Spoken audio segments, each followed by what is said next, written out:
Morning, YouTube. Well, today I'm in Kingfisher, Oklahoma, the birthplace of Sam Walton of Walmart fame.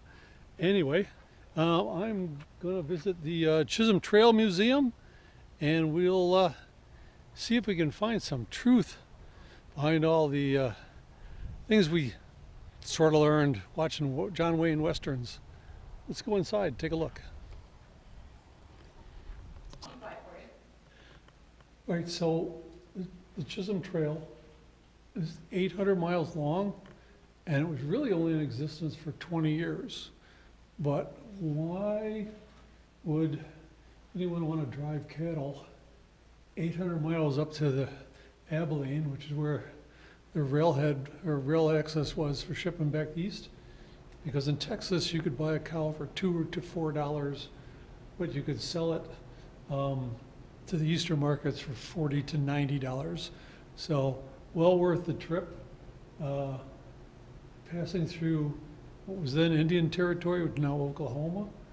And along the way, of course, you're going through the tribal lands, and they would have wanted some sort of payment for letting you travel through.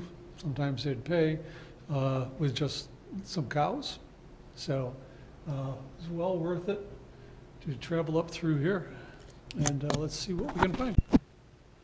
So it originally started in 1867 when a Joseph McCoy built some stockyards up in Kansas, Abilene, in preparation for the cattle coming through. And the first herd was brought up by Colonel O.W. Wheeler. In September 5th, 1867 is when he arrived. So that was the beginning. And of course, with the land rush in 1889, railroads were coming through, and you didn't have to bring the cattle up as far. More railroads going on in Texas, and the big cattle drives were a thing of history. But before that happened, hundreds of thousands of cattle were driven up. So why is it called the Chisholm Trail if McCoy was the first one to bring cattle up it? Well, basically, this is this man, Jesse Chisholm. He was a trader and a scout. He was part Cherokee, so he moved from Tennessee to Fort Gibson before the Indian removals in the 1830s, but he grew up learning the languages, and he spoke up to 14 different Native American languages.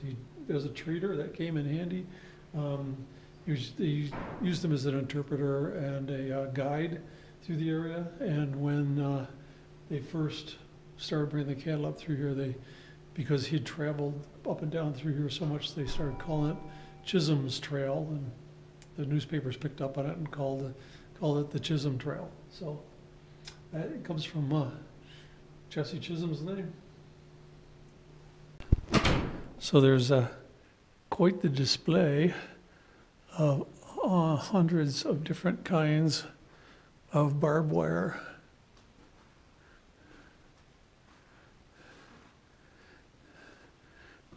All different kinds.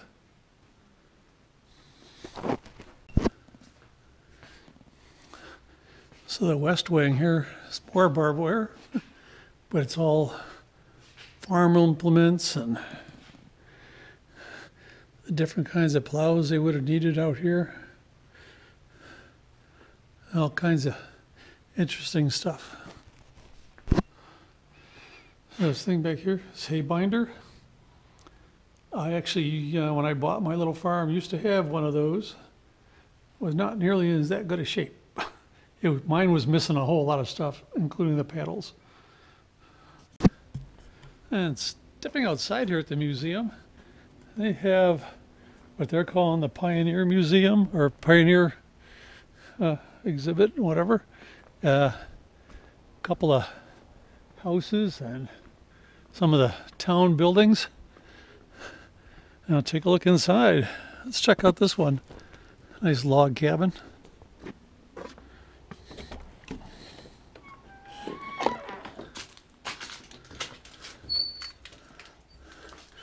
Oh, got the Christmas tree up.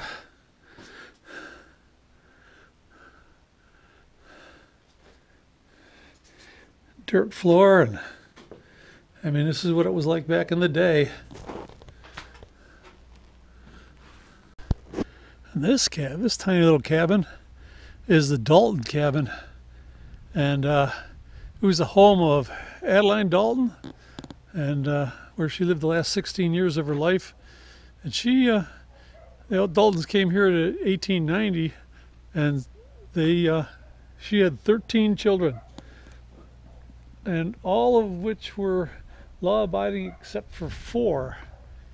And I'm gonna guess we know them as the Dalton gang. So let's see if we can get into the Dalton house. Pretty fancy door latch.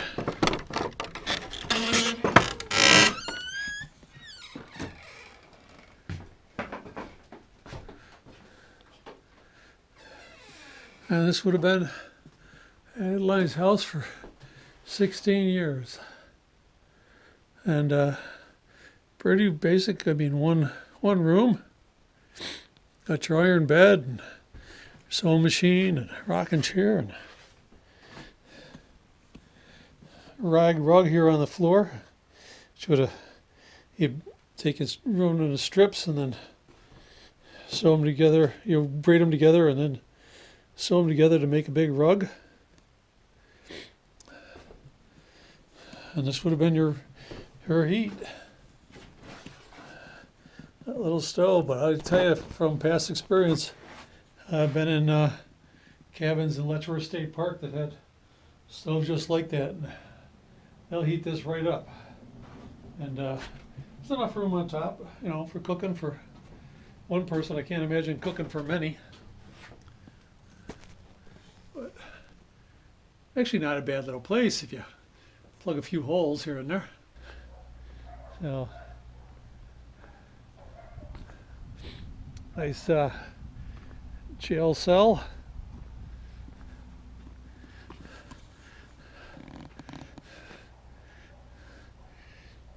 Pretty massive lock, but I bet you it's pretty simple. Imagine being locked up in that and being out exposed to the weather and whatnot. Let's see if we can get into the church here.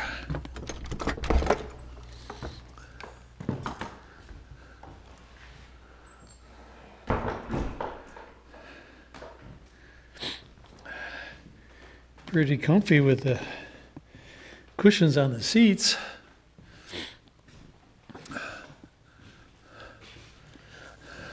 And with the only heat being that stove, it's probably a little chilly in the back. So I bet the well-to-do are the ones who sat up closer. Got a pump organ on one side and a piano on the other.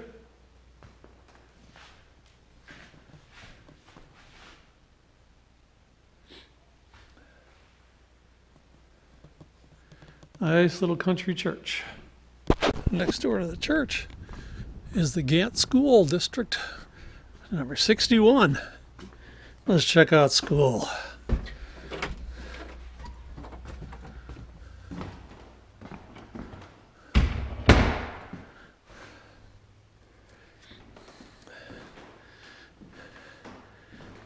Pretty nice. I can imagine when this stove was cranked up, these two people up here were the warmest in the place. But the teacher would have sat up here.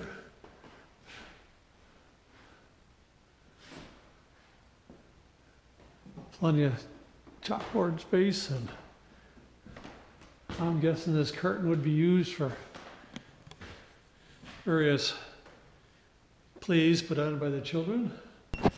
Now, can you imagine going to school in a small class like this, where you have all different ages?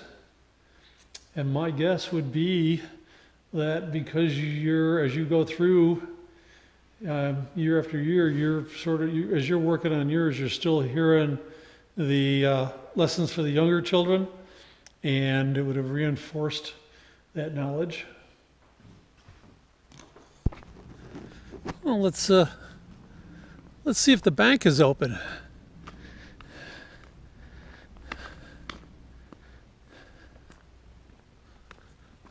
Looks like they got 50,000 in capital. Pretty good bank here.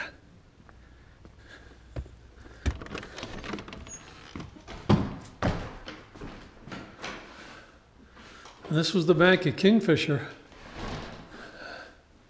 Open April 22nd, 1889. Got 2 cashiers and pretty high, really protected. So you realize that to get around that, it's just a little half door here. But